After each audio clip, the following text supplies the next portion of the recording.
What's up, everybody? This is Chris Craddock, your real estate coach, and I'm here to help you go from 0 to 7 figures. Listen up, like, subscribe, and today we're going to be talking about what is a short sale and is there money to be made in buying short sales. Listen up. Boom.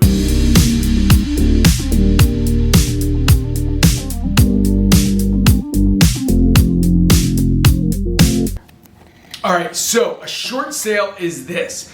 It is the bank is selling its note short. It doesn't mean it's a quick sale, meaning it'll turn around. It's quite the opposite. Most short sales take a long time, but there is money to be made on it. So a short sale means the bank sells its note short. So let's say somebody owes $200,000 on their house, but their house is only worth $180,000, right? So the bank, you submit to the bank for them to sell the house for $180,000, right? The value of the house, but they'll actually usually sell it at a discount. So a house that's worth $180,000, you probably will get the bank to do it for about $150,000, but they go through a long process. Let's talk through the process.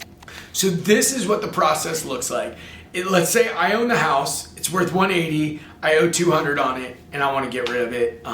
What the bank will do is they will ask you to get an offer on the house. So let's say I get an offer on the house, let's say the offer comes back at $130,000, right? It's worth $180, but somebody's trying to make a spread, right? They're saying, I'm gonna sit on this, I'm gonna buy it as is, I'm gonna buy this property, I'm going to, I'll put it under contract for $130.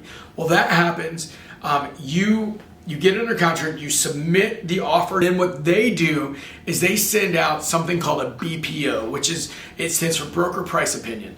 And it's essentially an appraiser, right? And the appraiser, but it's not a real appraiser. It's a real estate agent. They're paying somewhere between 30 and 60 bucks to go to a bunch of these properties. And they go through and they'll do one of three things. One, they'll do a desktop appraisal, which means they'll just do the appraisal from their desktop, which is the worst thing ever because they're gonna say it's the highest value. Two, they'll do a drive-by appraisal, right? So it just means they'll drive by and say, hey, from the outside, the house looks like it's in decent condition, fair condition, or it's a dump, right? And then they'll evaluate everything on it. Or they'll do an interior evaluation. If they do the interior evaluation, what you want to do is you want to meet with that BPO agent, and when you meet with the BPO agent, you want to help them see the property your way, right? So if you can go to them with $100,000 worth of repairs from a contractor, and it's got to be real repairs, right? If you say, hey, look, these cabinets that look fine, it'll cost $30,000 to replace them. That's bogus, right? Like they're just gonna throw out everything. So you get your repair, all right, the floor is beat up, the cabinets are beat up, the bathrooms are beat up, and you have your repair chart itemized, then you can show them, okay, this might sell for $180,000 on the market, but it needs $50,000 worth of repairs. So, well, it's not going to sell for $180,000 if it needs 50 grand worth of repairs. And so they go through and they'll look at it and bring down the value of the house, which is really, really great. So one of the first flips I bought, and this was years ago in 2011, one of the first flips I bought as a short sale, it was pretty amazing because there was question whether the basement was structurally sound. There was also questions about the septic tank, whether it was structurally sound. And so we were able, the BPO agent came out, looked and said, oh man, this might be a problem. So he told the bank it might be a problem. So the bank said, hey, we'll just get rid of this thing. So they sold it to me for $99,000. We were able to connect to the public system, get out a septic, paint this stuff, get a structural engineer to tell us what we needed to do to get the basement foundation fine.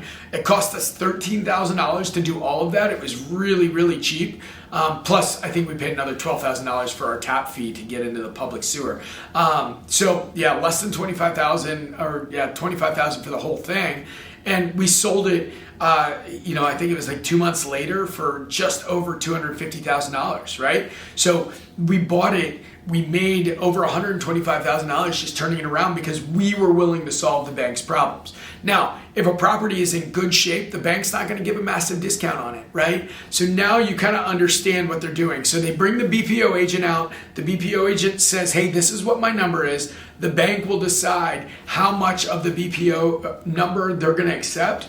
and then they run it through their system and they say, okay, BPO came back at 150, we'll accept 145. If you accept that, we're good to go. We'll pay the agent fees, we'll pay all the other fees on that, and it's a 145 purchase price. So if you're okay with that, we're good. We go to closing. So that's how a short sale works. The way you make money on a short sale, if you're going to flip it, is you meet with the BPO agent. You help them see. I mean, you never want to lie. You never want to do anything that's unethical or not right.